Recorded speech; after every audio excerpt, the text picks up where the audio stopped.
अब हम लोग देखते हैं प्रकाश का अपवर्तन क्या है। परावर्तन के बाद अब अपवर्तन पर आते हैं। अपवर्तन जनरली दो माध्यम पर है।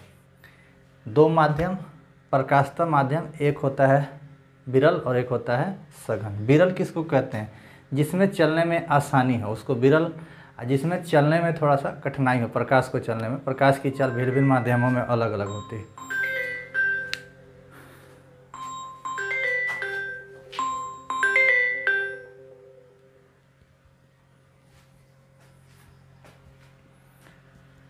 प्रकाश की चाल भिन्न भिन्न माध्यमों में अलग अलग होती है। जैसे जनरली हम समझते हैं इसको, मान लीजिए हमको रोड पर चलना हो, दौड़ना हो, और हमको जल में दौड़ना हो, दोनों में फ़र्क होगा। रोड पर हम पानी की अपेक्षाकृत ज़्यादा तेज़ दौड़ सकते हैं, तो यानी कि हवा हो गया और जल हो गया। तो हवा हमारे चलने के अनुसार हवा हमारे लिए विरल माध्यम है और जल हमारे लिए सघन माध्यम। उसी प्रकार प्रकाश के चलने के लिए प्रकाश सबसे फास्ट यानी सबसे तेज निर्वात में चलता है, जो कि c होता है प्रकाश की चाल 3 × 10⁸ मीटर पर सेकेंड या 3 लाख किलोमीटर पर सेकेंड, सबसे तेज चलता। तो इस सबसे उसके लिए विरल माध्यम हो जाता है प्रकाश के लिए। कौन? निर्वात। तब प्रकाश के अपवर्तन में माध्यम को समझना जरूरी। मान लीजिए इधर जल है,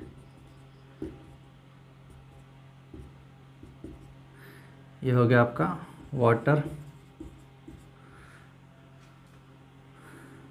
इधर हो गया एयर, तो ये आपका हो गया विरल माध्यम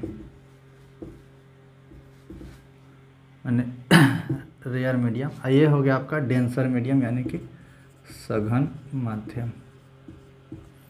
अब जनरली देखना है प्रकाश किस माध्यम से किस माध्यम में जा रहा है, विरल माध्यम से सघन माध्यम में जा रहा है या सघन माध्यम से विरल माध्यम। अब इसको सिंपली हम समझते हैं। एक छोटा सा एग्जांपल ले रहे हैं, उसके बाद इसको समझाते हैं। जनरली जब हमको बाढ़ वगैरह आ जाए, यानी कि जब पानी का बहाव तेज हो, तो चलने के लिए हमको एक लाठी की आवश्यकता होती है। यानी कि पानी में चलने में कठिनाई हो रहा है तो हमको चाहिए एक तीसरा, दो पैर तो है ही, तीसरा पैर चाहिए होता है, जो कि लाठी के रूप में हम उसका इस्तेमाल करते हैं। यानी कि सघन में चलने में कठिनाई होती है, विरल में चलने में आसानी है। विरल में बिना लाठी के चल सकते हैं। तो लाठी से यहाँ मतलब है, लाठी से मतलब है अभिलंब।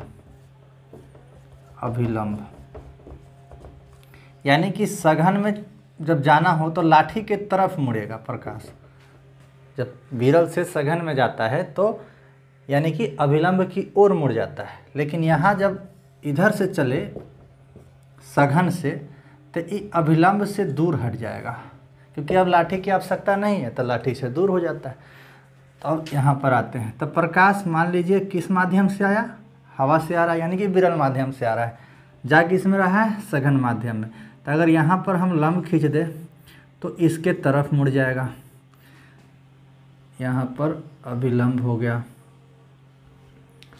तो ये माध्यम हवा है, हवा मतलब विरल माध्यम, विरल माध्यम से गया सघन माध्यम में, तो प्रकाश क्या होगा?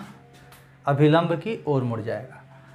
तब इसी को अब डिफिनीशन में लिखना है। तो यही घटना जो होता है मुड़ने की, प्रकाश की मुड़ने की घटना, प्रकाश का अपवर्तन यानी कि रिफ्रैक्शन ऑफ लाइट कहलाता है। अब अपवर्तन को डिफाइन करना है। तो जब प्रकाश की किरण एक माध्यम से दूसरे माध्यम में जाती है, एक माध्यम से दूसरे माध्यम में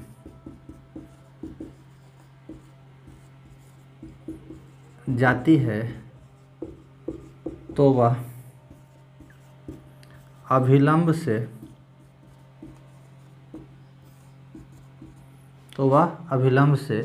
दूर हट जाती है, अभिलंब से दूर हट जाती है। जब प्रकाश विरल माध्यम से सघन माध्यम में जाती है तो वह मुड़ने की प्रवृत्ति को दर्शाती है, मुड़ने की प्रवृत्ति को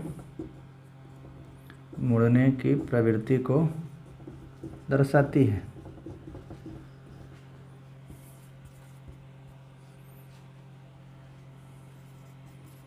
इसी घटना को प्रकाश का अपवर्तन कहते हैं। प्रकाश का अपवर्तन कहते हैं, यानी कि प्रकाश के एक माध्यम से दूसरे माध्यम में जाने पर मुड़ने की जो घटना है वही प्रकाश का अपवर्तन कहलाता है। जैसे परावर्तन में 2 नियम था, अपवर्तन में भी आपका आता है 2 नियम। प्रकाश के परावर्तन में 2 नियम था, अपवर्तन में भी 2 नियम।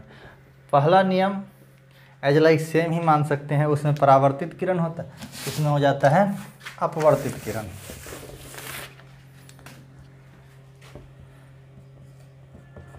अपवर्तन के नियम है।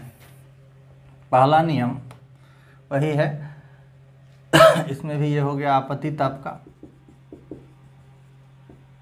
ये हो गया आपका अभिलंब, ये हो गया आपका परावर्तित नहीं है, इसको कहेंगे अपवर्तित किरण। इसको कहेंगे अपवर्तन हुआ है तो अपवर्तित किरण, परावर्तन होता है तो परावर्तित किरण, अपवर्तन होता है तो अपवर्तित किरण। नियम नंबर 1, आपतित किरण अपवर्तित किरण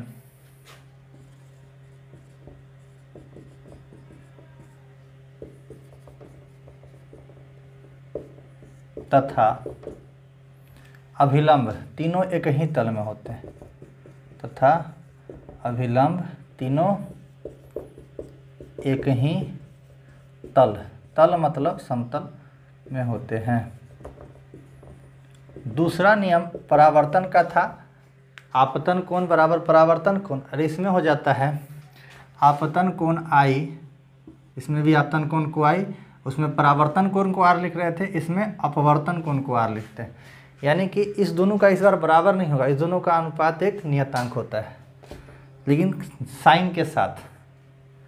आपतन कोण की ज्या, आपतन कोण की ज्या, आपतन कोण की ज्या तथा अपवर्तन कोण की ज्या, आपतन कोण की ज्या तथा अपवर्तन कोण की ज्या। ज्या का मतलब साइन होता है, ज्या का अनुपात एक नियतांक होता है, एक नियतांक होता है। इसी नियतांक को अपवर्तनांक कहा जाता है। इसे स्नेल साहब ने दिया था, इसको स्नेल का नियम भी कहा जाता है। अर्थात sine i upon by sine r बराबर म्यू से डिनोट किया जाता है या फिर एन से भी डिनोट किया जाता है। यही आपके प्रकाश के अपवर्तन का 2 नियम है। इस नियम को स्नेल का भी नियम कहा जाता है। जब पूछे स्नेल का नियम क्या है तो दूसरा नियम लिखना है केवल। आपतन कोण की ज्या तथा अपवर्तन कोण की ज्या का अनुपात एक नियतांक होता है, इसी नियतांक को हम अपवर्तनांक भी कहते हैं। तो अपवर्तनांक का भी यहाँ से, अपवर्तनांक का एक और परिभाषा है जो हम आगे पढ़ेंगे। यहाँ पर यही है, आपतन कोण की ज्या तथा अपवर्तन कोण की ज्या का अनुपात एक नियतांक होता है। तो प्रकाश का परावर्तन देख लिए, प्रकाश का अपवर्तन देख लिए, 2 हो गया अपवर्तन और परावर्तन।